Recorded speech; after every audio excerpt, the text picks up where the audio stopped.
I was in the jungles of Kote. One guy claimed he's got a Nagamani, jewel that comes out of a cobra. Everybody looks at him with great reverence. He said he will display his Nagamani. He placed it on a leaf and held a white cloth. I couldn't believe it.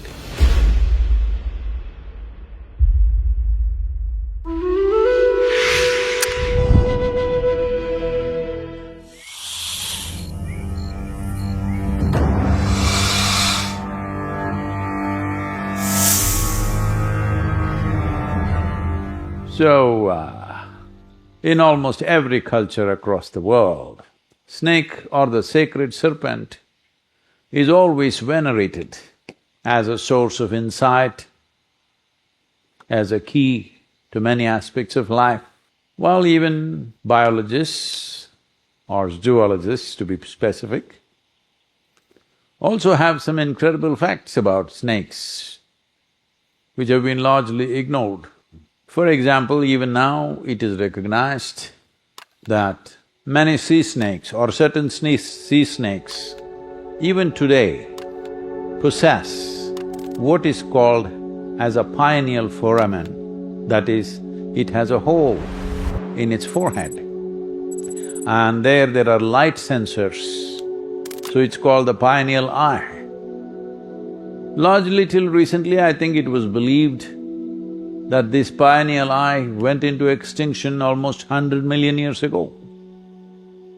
But in recent times, certain scientists are recognizing that certain snakes still possess the pineal eye or the pineal foramen.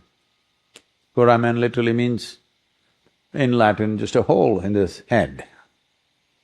This happened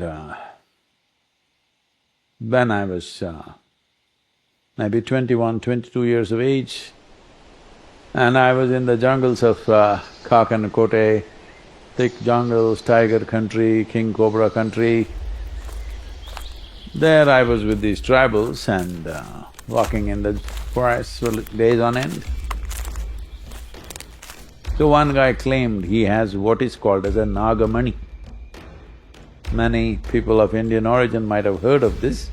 There are women named as Nagamani, that means a jewel that comes out of a cobra, a pearl or it's like a precious stone. How would a snake produce a precious stone?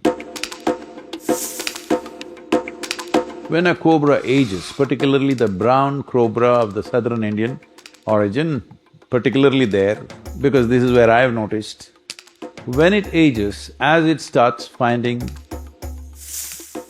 for it to hunt, it becomes more and more difficult because it's not as agile as it was in its youthfulness. Then it starts storing up its venom, which is one of the most complex proteins. Today, there is a whole lot of research and development of making variety of medicines out of snake venom, scorpion venom, even the spider venom, all these things, because venom is one of the most complex protein compounds that you will find on the planet. So it will start storing this up and crystallizes this and stores it up in its forehead. In starlight, it will glow and create light, bluish-green light. Because of this, insects and small animals will come towards it. That means dinner is coming.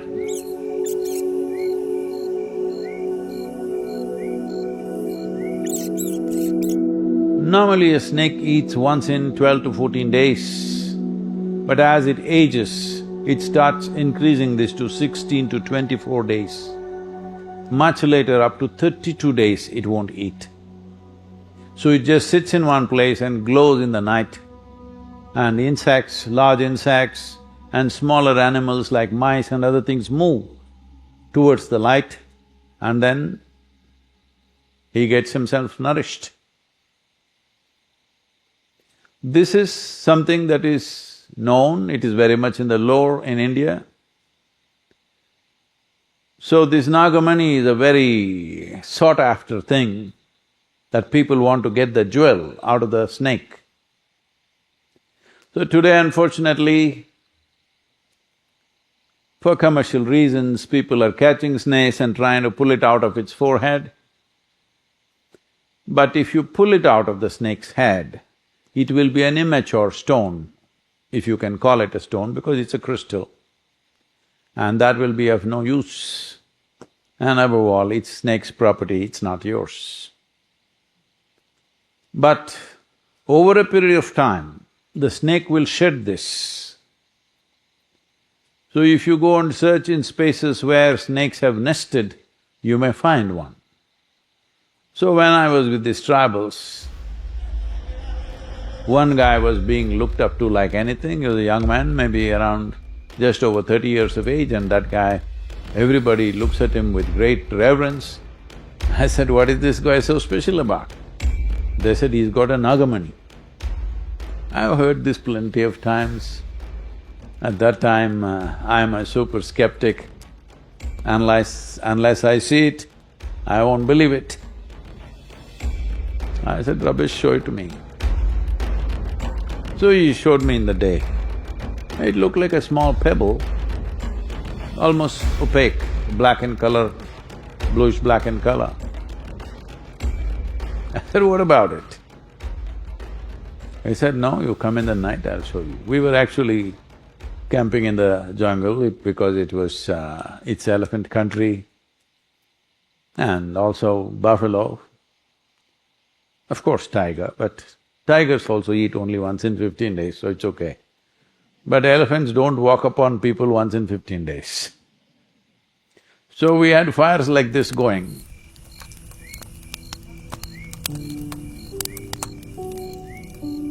Then this came and he said he will display his Nagamani, but he didn't want firelight, so we moved away into the darker part of the jungle.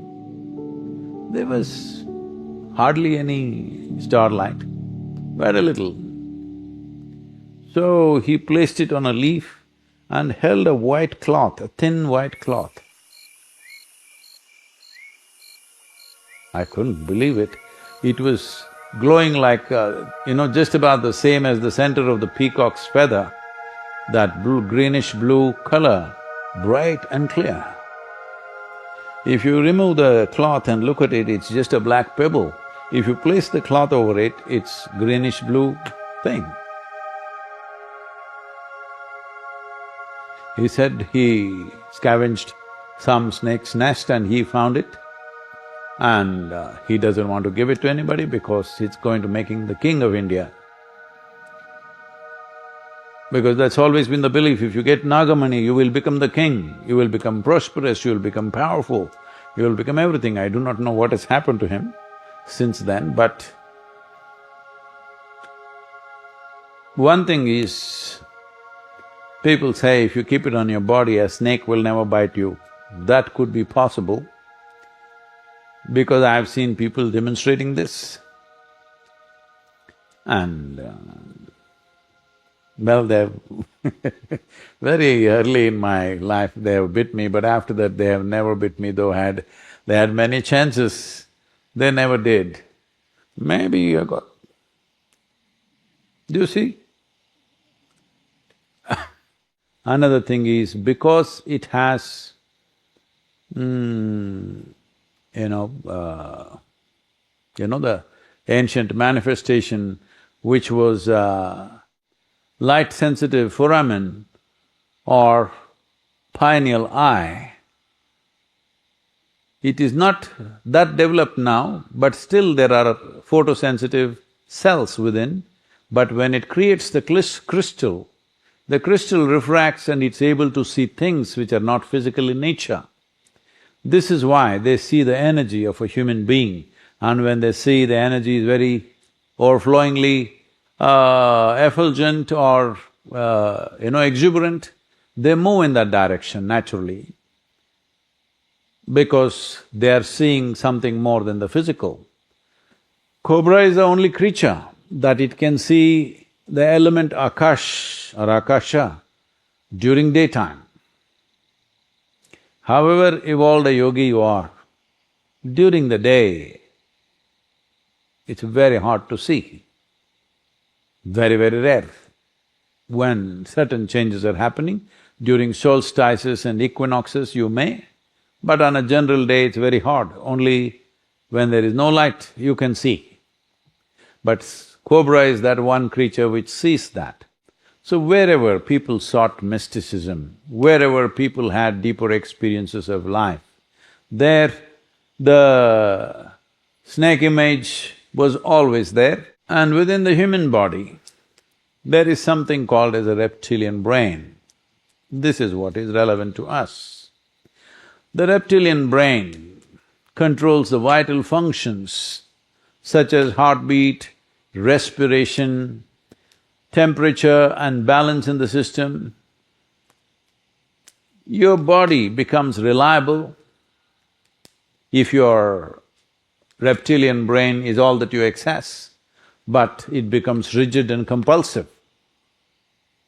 In a way, those who are aspiring to become conscious, those who are aspiring to explore the peaks of consciousness, for them to be released from the ways of the body, the compulsiveness of the body is one of the most important things. So, this process of what is this Naga veneration across the world is just this. People are trying to transcend the physiological compulsions which we have, which are not small, which is the basis of our making. It is the basis of our making.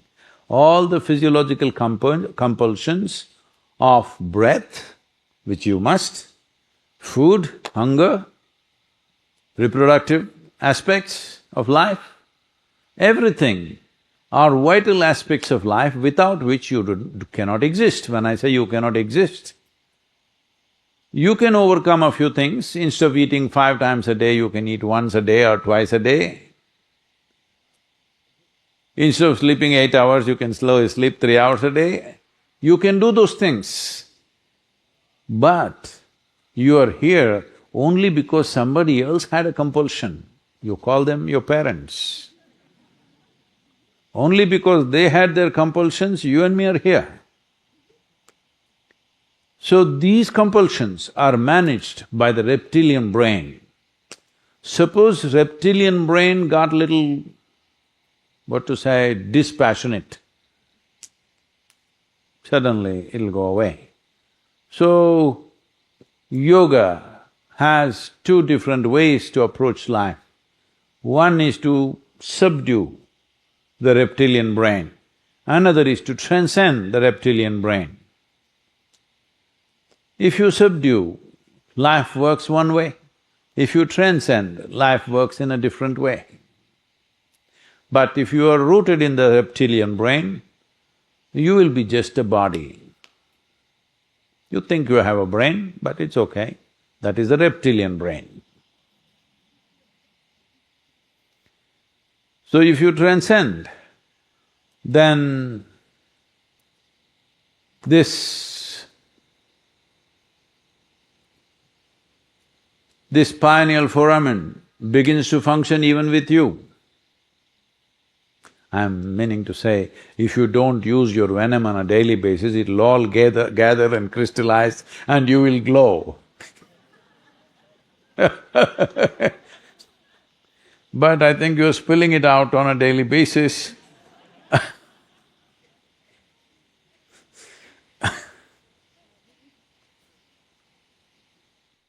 So calling forth the snake is not to become like a reptile, to become like a venomous creature, but to make sure all the functions in our body of heartbeat, of respiration, of sensations, of